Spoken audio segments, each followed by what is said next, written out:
I bought this still working office chair 5 years ago, second-hand for $10. I bought a brand new office chair full price less than a year ago, and it suddenly broke on me. I wasn't able to get it exchanged and was left with more hard waste. Guess I will make a game board? For this game board, I followed the recommended 22 by 30 inch measurements to go with popular skirmish games like Kill Team, but also to use with miniature agnostic games like Space Weirdos. To align the chair backing and to make it sit on a flat surface, I made use of my hoarded wood collection and did a Homer Simpson's barbecue job of screwing it together. Before I went any further though, I mocked out where I wanted to place some large boulders and the rock wall with a path and black marker, and also where the resin river will go with a red marker. I wanted this board to have a higher ground element at the cost of the player being out in the open, as well as a difficult terrain river being that access point. Obviously there's enough room to place line of sight obscuring scatter terrain to balance this out once I get to play some more games on it.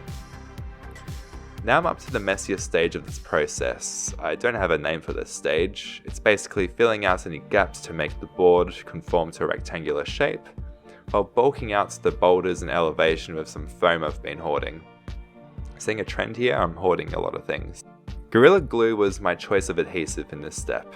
I weighed it down with something heavy when I applied it as it expands when it dries.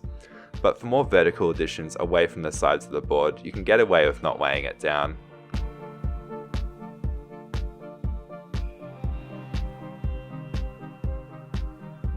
Every project needs some kind of inspiration, right?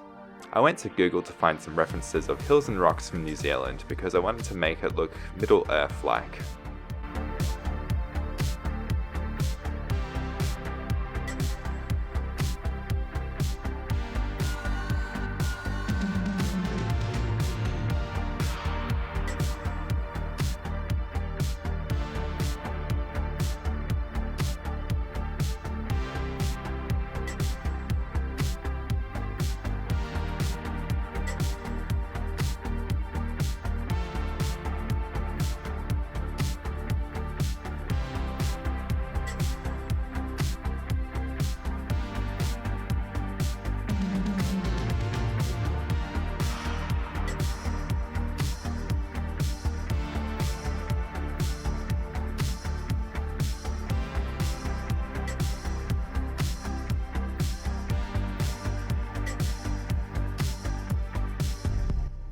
Okay, time for the messiest step of this project. I've loosely followed Geek Gaming Scenics' homemade sculptamold recipe for this. Off the top of my head, it was 20 squares of toilet paper to a handful and a bit of plaster of Paris. Added the recommended water for the plaster and mixed it up in a 1 kilogram hummus tub. This stuff dried hard in like 15 minutes, so I worked in batches. While this stuff was wet, I would place pieces of mulch bark that I had dried in the oven and blended it together with the sculptamold for an organic look. The mulch bark is good for these vertical rocks as they catch a lot of detail when they're dry brushed over.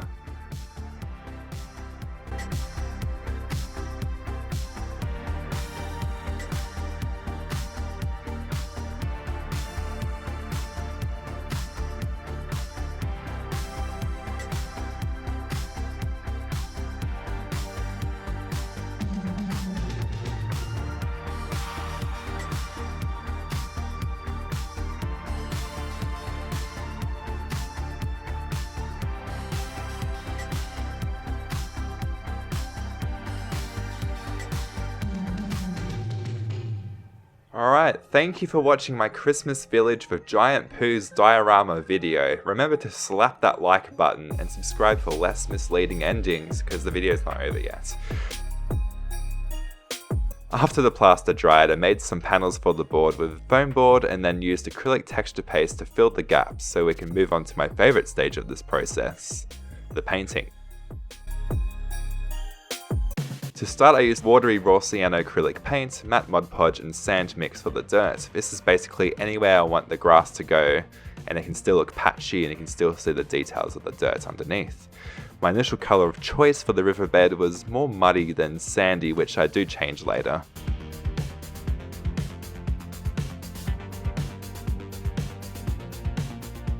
From the inspiration photos, I leaned more towards the top right boulder's variation of colours for this project.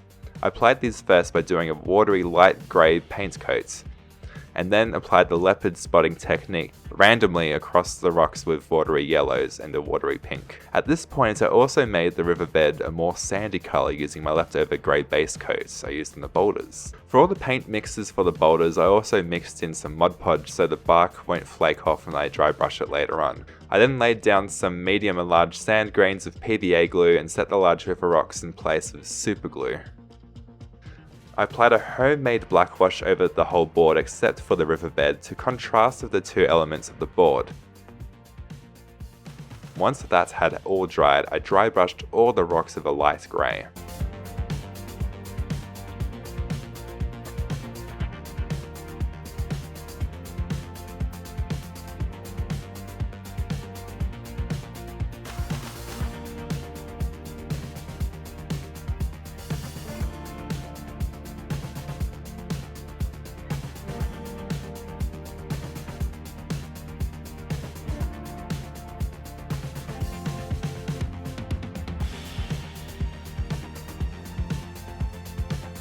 My cat Prinny benefits from the dry brushing ASMR stage as it helps her go to sleep. Oh yeah!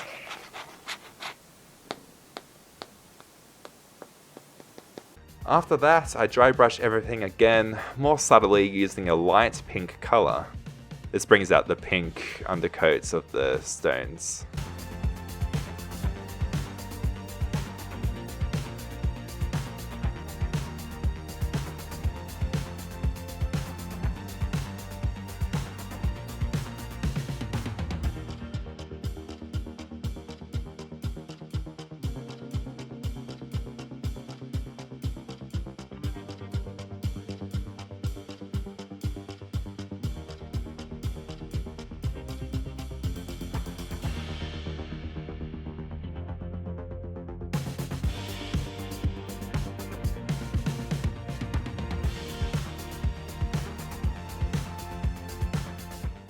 Painting step is done. It's time to flock the board. My partner volunteered to help out, and who am I to say no to free labour? For the colours, I settled on a dried grass and a more saturated contrasting colour to indicate the patches of grass that are getting more water or that are closer to the river.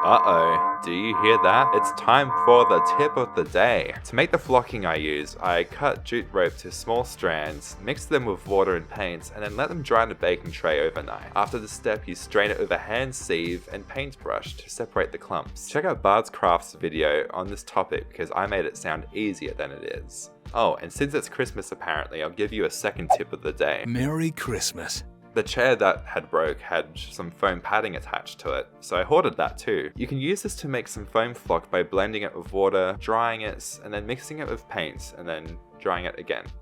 KnightsofDice explains this better and with a finer finished product in his video.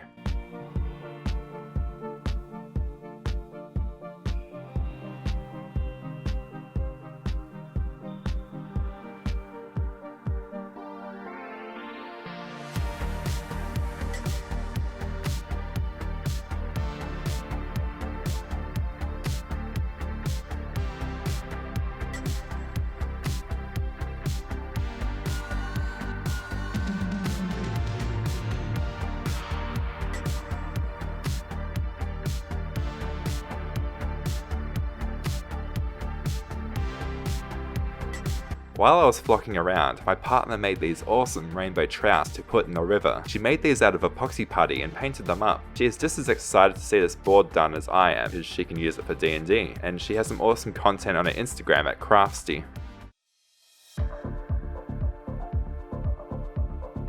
Alright, resin pour time.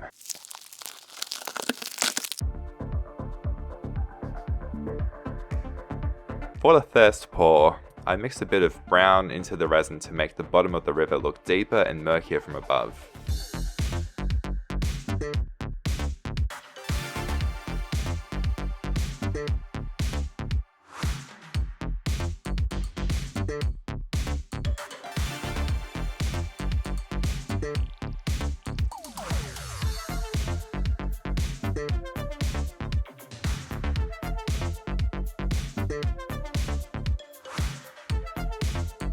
Then on the second pour I made too much, which the instructions warned against, and the wider end cracked as it cured and it leaked on the other side.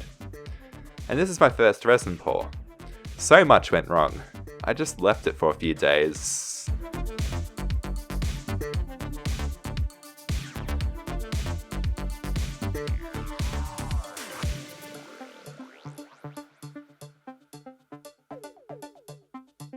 I got back to it and patched up all the leaks and covered up all the blemishes. Once I had decided the resin was done, I added ripples with Mod Podge and air. You can use a straw for this step if you don't have an airbrush, the results should be similar. I recommend gloss Mod Podge at this step to make it look shiny, otherwise if you have matte Mod Podge on hand, just use a gloss varnish on top once the Mod Podge has dried. I stupidly mixed a gloss medium with the Mod Podge when I first applied it, and that first attempt just never dried clear, and it cost me a week of peeling off the mistake. After that, I spilt black paint on my pants. After I got the black paint on my pants, I then neatened up the side panels with black paint like I originally intended to. Thank you so much for watching, and now enjoy some close-ups of the finished product.